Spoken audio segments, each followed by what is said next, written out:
मोदी जी याद कीजिए 22 को कहा गया था, धर्म में पूछ के मारा था और कहा था कि जाकर मोदी को कह देना, मोदी को बताना, और आज मोदी जी ने उनको बताने का काम किया और लगातार जो सिंदूर जो उजाड़ने का काम किया था, इसलिए ऑपरेशन का नाम सिंदूर दिया है। भारत के सामने पाकिस्तान तो कहीं है ही नहीं।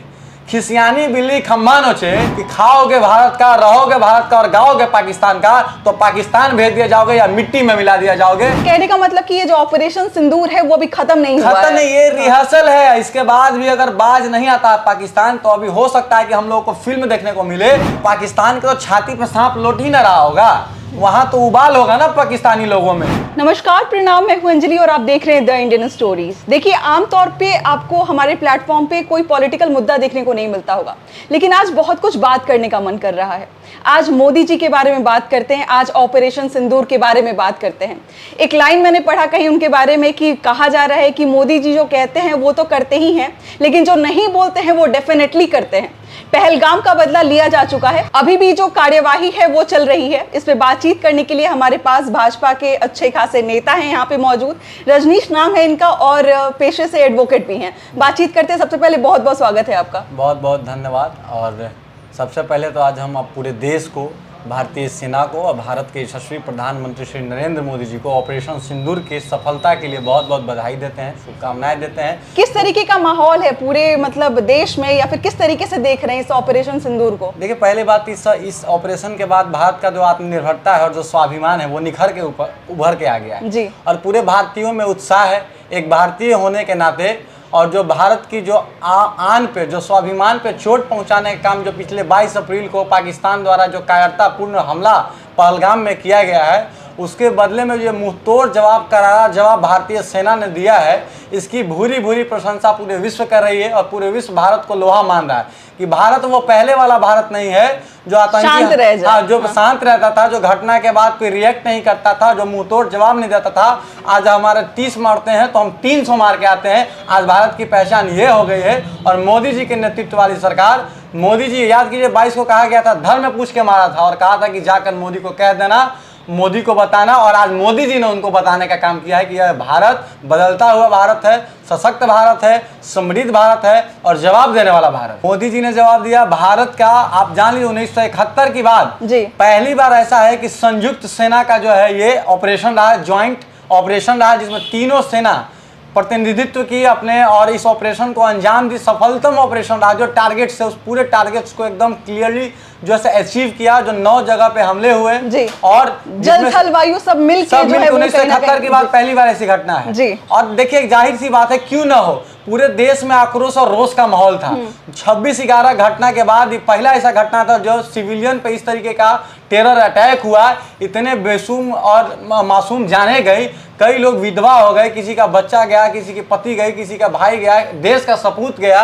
तो कहीं ना कहीं लोगों में रोष था और प्रतिक्रिया और बदले की भावना से जल रहे थे। इंतजार था कि कब भारत सरकार, भारत की सेना बदला लेगी। और पत्नियों का सिंदूर उजरा था और इस ऑपरेशन का नाम भी ऑपरेशन सिंदूर रखा गया। धर्म में पूछ कर मारा गया था। और हमारे सनातन धर्म में देखिए सिंदूर कितना महत्व रखता है महिलाओं के लिए। और इस ऑपरेशन का नाम बहुत ही सोच समझकर मोदी जी अपना सनातन हमारी धर्म को और लगातार जो सिंदूर जो उजाड़ने का काम किया था, इसलिए ऑपरेशन का नाम सिंदूर दिया है। कहीं ना कहीं आज जो खोए हैं उनकी तो पुनरावृत्ति इस घटना की भविष्य में न हो, इसकी सरकार चिंता कर ही रही है। लेकिन जो देश अभी चले गए हैं, जो शहीद हो गए हैं 22 तारीख को, वो वापस नहीं आ सकते हैं। लेकिन उनके परिवारजनों के बीच में इस ऑपरेशन के बाद, इस जवाबी हमले के बाद जरूर सुकून मिल रहा होगा और जरूर अपने सरकार के प्रति, सेना के प्रति आज वो मजबूती, गौरव महसूस कर रहे हो। ये एक पहला उदाहरण नहीं है जी। आप बालाकोट भी देखें, आप उड़ी भी देखें, हाँ। और दोनों मोदी जी के समय में देखें। और यह तीसरी घटना है, मतलब जहां पर पूरे भारत में मॉक ड्रिल के बारे में बोला जा रहा था, कहीं ना कहीं अंदाजा मिल रहा था कि कुछ गड़बड़ होने वाला है, कुछ स्टेप लिया जाने वाला है,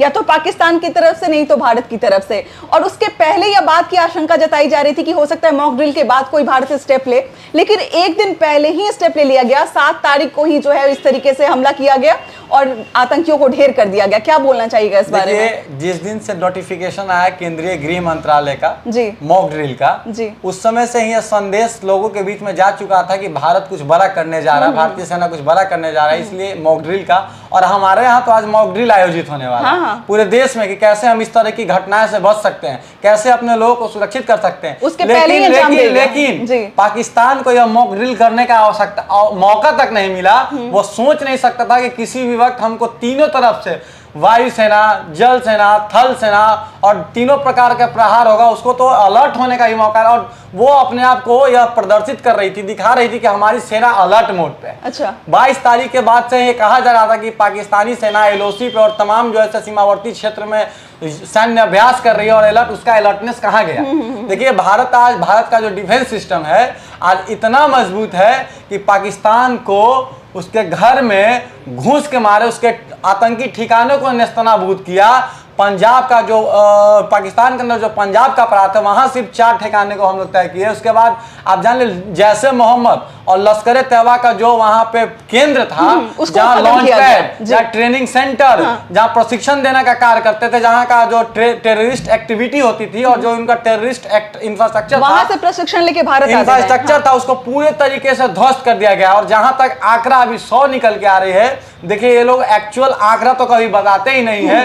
ये 29 हमारे शहीद हुए थे और हमको जहां तक लगती है जो कैजुअलिटी है, जो हताहत हुई है, 300 से ज्यादा ही आंकड़ा होगा। जो वहाँ की अफरा तफरी नजर आ रही है, अस्पताल के बाहर जो रिपोर्ट्स आ रहे हैं उनको देख के तो कहीं से भी अंदाजा नहीं लग रहा कि बहुत कम कैजुअलिटी है। अभी तो मलबा अभी आप देखिए निकला नहीं तो मलबा को हटाया जाएगा।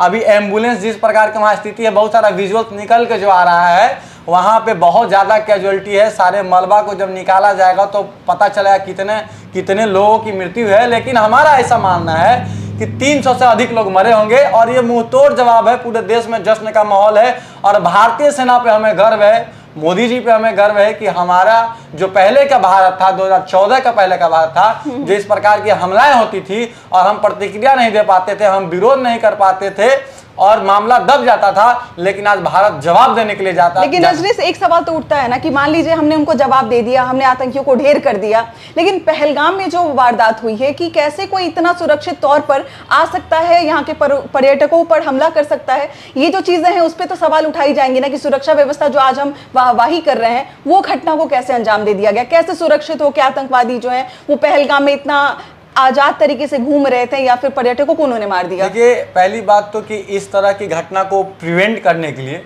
सरकार बहुत संवेदनशील है और जान लीजिए कि लग रहा है कि कहीं गलती है, सुरक्षा व्यवस्था की जो है वो कहीं कमी है। आपको पता है कि घटना में वहां के लोकल अलगाववादी और जिहादी लोग भी, देखिए घटना तभी कोई घटना घटित होती है जब वहां के स्थानीय लोग भी इन्वॉल्व होते हैं। और वहां के कुछ जिहादी लोग जो भारत में रह के भारत का खाते हैं, भारत का शरण लिए हुए हैं और भारत विरोधी गतिविधि करते हैं, तो सरकार वैसे लोगों को भी चिन्हित कर रही है, कार्रवाई कर रही है और वैसे लोगों को भी उनको मिट्टी में मिलाने का काम प्रधानमंत्री श्री नरेंद्र मोदी जी कर रहे हैं। और मधुबनी में भी आदरणीय प्रधानमंत्री श्री नरेंद्र मोदी जी ने कहा था कि पहलगाम हमला पे मिट्टी में मिलाने का काम जो किए हैं उनको करेंगे और आज उन आतंकी संगठनों को मिट्टी में मिलाने का काम है हमारे यशस्वी प्रधानमंत्री श्री नरेंद्र मोदी और देश के तीनों सेना और तभी सेना के प्रमुखों को हम बहुत बहुत बधाई देना चाहते हैं, आभार प्रकट करना चाहते हैं कि सेना आज उनको अपना आईना दिखाने का काम कर रही है। और ये तो शुरुआत है,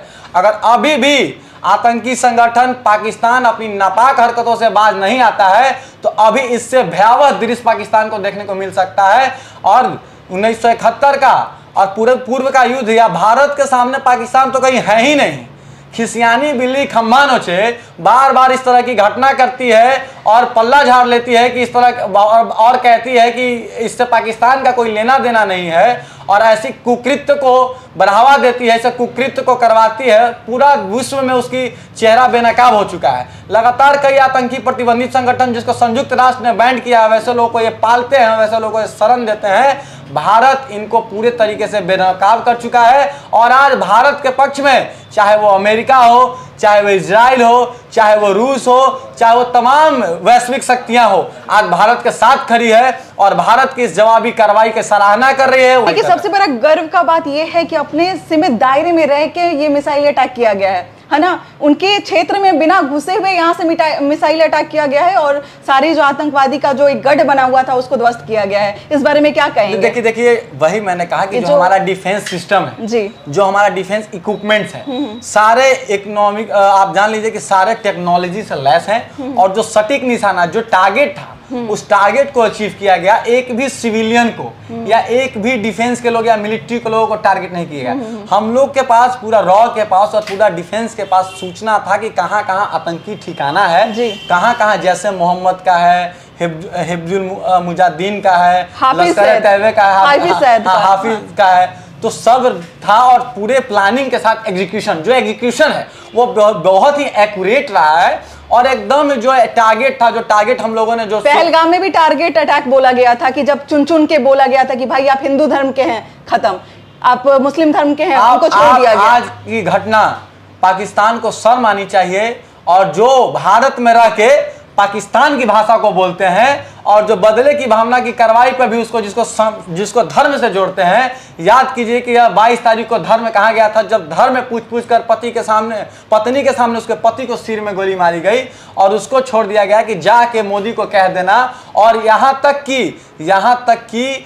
न्यूड तक कराया गया, पैंट तक खुलवाया गया सनातनियों का। यह इस तरीके की कायराना और बर्बरतापूर्ण घटना से कितना शर्मसार करने वाली यह घटना है। और कुछ लोग जो गंदी राजनीति के चक्कर में, वोट बैंक और सियासत के चक्कर में भारत के खिलाफ षड्यंत्र करते हैं और तुष्टीकरण की राजनीति करते हैं और पाकिस्तान की बोली बोलते हैं, वैसे लोगों को सतर्क रहने की आवश्यकता है कि यह भारत और भारत के लोग वैसे लोगों को भी सबक सिखाने का काम करेंगे कि खाओगे भारत का, रहोगे भारत का और गाओगे पाकिस्तान का, तो पाकिस्तान भेज दिया जाओगे या मिट्टी में मिला दिया जाओगे।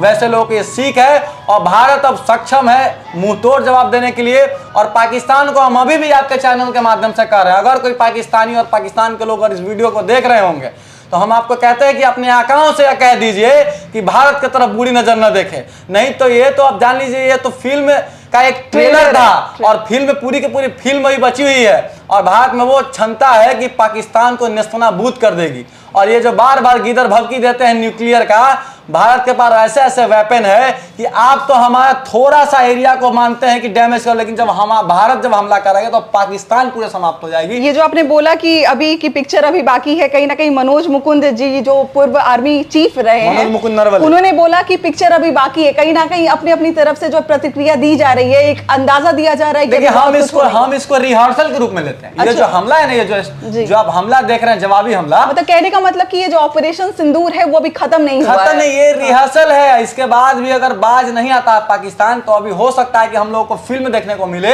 और यही कारण है कि पाकिस्तान के नापाक हरकतों को हो सकता है कि वो ऐसे फिर से नापाक हरकतों करें। इसलिए आज मॉक ड्रिल का भी जो आयोजन आप देख रहे हैं पूरे देश में, हम लोग को आज सायरन बजेगी, बत्ती गुल होगा, लोगों को बंकर में कैसे छुपाना है, कौन सा सेफ जगह रहेगा, कैसे खुद को प्रोटेक्ट करना है, कैसे उन लोगों को प्रोटेक्ट करना है, ये ट्रेनिंग दिया जा रहा है और बहुत सारे देश में दिए भी जाते रहे हैं। लेकिन देखिए सीमा पे जो है अभी भी स्थिति जो है वो बहुत अच्छी नहीं है। एक दूसरे की तरफ से जो है वो लगातार फायरिंग वगैरह चल रही है और जितने आसपास के लोग हैं, सीमावर्ती जो लोग हैं, वो कहीं ना कहीं बंकर में जाके रहने का प्रयास कर रहे हैं। जाहिर सी बात है, इतनी बड़ी घटना हुई है जी, तो पाकिस्तान के तो छाती पर सांप लौट ही ना रहा होगा। वहां तो उबाल होगा ना पाकिस्तानी लोगों में, अपने सेनाओं के प्रति, अपने आकाओं के प्रति, अपने सरकार के प्रति। उसके घर में घुस के इस तरीके से अटैक जो पाकिस्तान की परिकल्पना से परे था, तो रोज तो है ही और बदले की भावना उधर से भी होगी, प्रतिक्रिया तो देंगे ही। तो तनाव की जो स्थिति है वो तो बनी ही रहेगी और तनाव की जो स्थिति है वो दिख भी रहा है बॉर्डर और सीमावर्ती इलाकों में और पाकिस्तान से सटे जो भी हमारे